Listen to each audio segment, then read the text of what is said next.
बुद्धि ऐसा बल है जिससे हर असंभव चीज को भी जीता जा सकता है। लेकिन बुद्धिमान कौन है और कैसे बना जा सकता है बुद्धिमान? इसका सटीक अर्थ गौतम बुद्ध की इस कहानी में मिलता है। गौतम बुद्ध से जाने कैसे बने बुद्धिमान, और वास्तव में कौन है बुद्धिमान। नमस्कार, जीवन की सीख चैनल पर आपका दिल से स्वागत है। बुद्धिमान यह ऐसा शब्द है जिसे तारीफ और तंज दोनों की अंदाज में कहा जाता है। यदि कोई काम बिगड़ जाता है तो उसे तंज कसते हुए कहा जाता है कि खुद को बुद्धिमान न समझो। वहीं यदि किसी कार्य को सफलतापूर्वक कर दिया जाता है या किसी मुश्किल परिस्थिति का हल निकाल लिया जाता है तो हम कहते हैं बहुत बुद्धिमान है। लेकिन प्रश्न यह है कि वास्तव में बुद्धिमान कौन है और कैसे बना जा सकता है बुद्धिमान। बौद्ध धर्म के संस्थापक महात्मा गौतम बुद्ध के विचार और कहानियों से व्यक्ति को प्रेरणा मिलती है। गौतम बुद्ध के जीवन से जुड़ी ऐसी एक नहीं बल्कि कई कहानियां हैं जिससे कई समस्याओं का हल मिलता है। इन्हीं में एक है बुद्धिमान होने की परिभाषा। बुद्धिमान की परिभाषा और इसका सही अर्थ गौतम बुद्ध के जीवन से जुड़ी एक कहानी पर आधारित है। बुद्धिमान से जुड़ी गौतम बुद्ध की कहानी। एक गांव में एक लड़का था जिसका दिमाग बहुत तेज था।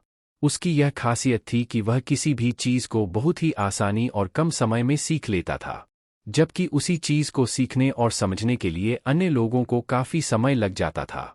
लड़के की यह ख्याति दूर दूर तक फैल गई। सभी लड़के की तारीफ में कहने लगे कि उसके जितना बुद्धिमान कोई नहीं है। लड़का चित्रकारी, मूर्ति बनाना, गीत गाना जैसे अन्य कई चीजों को जानता था। अपनी प्रसिद्धि को बढ़ाने के लिए वह अन्य काम और चीजों को भी सीखने लगा।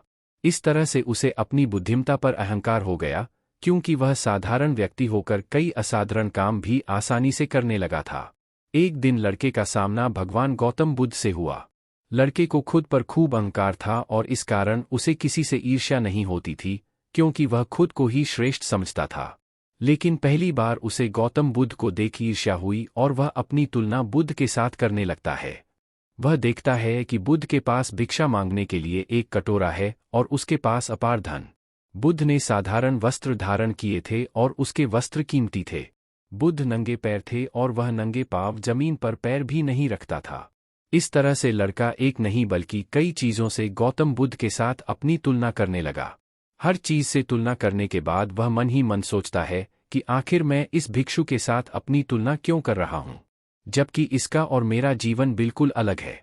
वहां मौजूद सभी लोग गौतम बुद्ध का सम्मान कर रहे थे। लड़का सोचने लगा कि आखिर इनमें ऐसा क्या है जो मुझ में नहीं है, जिस कारण मेरे भीतर इनके प्रति ईर्ष्या पैदा हो गई। अपने मन में चल रही जिज्ञासा को शांत करने के लिए वह बुद्ध के पास जाता है। वास्तव में कौन है बुद्धिमान? बुद्ध के पास जाकर वह कहता है, मैं इस गांव का सबसे बुद्धिमान व्यक्ति हूं और आप अपने आसपास जो भी देख रहे हैं, मैं वह सब करना जानता हूं।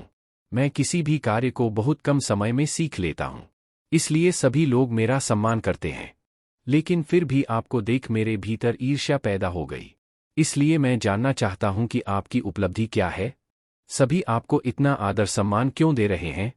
लड़के के सवाल का जवाब देते हुए बुद्ध कहते हैं, मेरी कोई उपलब्धि नहीं है, लेकिन तुम कह सकते हो कि मेरी यही एक उपलब्धि है। बुद्ध लड़के से पूछते हैं, क्या तुम्हें निंदा अच्छी लगती है? लड़का कहता है कि भला किसे निंदा अच्छी लग सकती है? बुद्ध कहते हैं कि जो तुम्हें अच्छा और बुरा लगता है, मैं इनसे भी ऊपर हूं। मुझे ना निंदा सताती है और ना अपनी प्रशंसा से प्रसन्न होता हूं। यही अंतर है तुम में और मुझ में। बुद्ध कहते हैं, तुमने सैकड़ों काम सीखे लेकिन सबसे जरूरी काम को सीखना भूल गए। लड़का पूछता है, कौन सा काम? बुद्ध ने दिया बुद्धिमान होने का ज्ञान। बुद्ध कहते हैं कि क्या तुम्हें मन को नियंत्रण करना आता है? यह बात सुनकर लड़का समझ जाता है कि उसे बुद्ध से ईर्ष्या क्यों हुई। बुद्ध कहते हैं, जिसने संपूर्ण जगत जीत लिया लेकिन अपने मन को नहीं जीत पाया, उसने कुछ भी नहीं जीता। वहीं जिसने अपने मन को जीता लेकिन अपना सब कुछ गवा दिया, फिर भी उसने सब कुछ जीत लिया। बुद्ध की यह बात सुन लड़के का अहंकार टूट गया। उसने बुद्ध से कहा कि क्या आप मुझे अपने मन को जीतना सिखा सकते हैं? बुद्ध कहते हैं, जरूर, लेकिन इसके लिए मैं तुम्हारी सभी उपलब्धियां छीन लूंगा। लड़का कहता है, मैं तैयार हूं। इसके बाद से ही लड़का ध्यान लगाने लगता है, क्योंकि ध्यान से ही मन को वश में किया जा सकता है।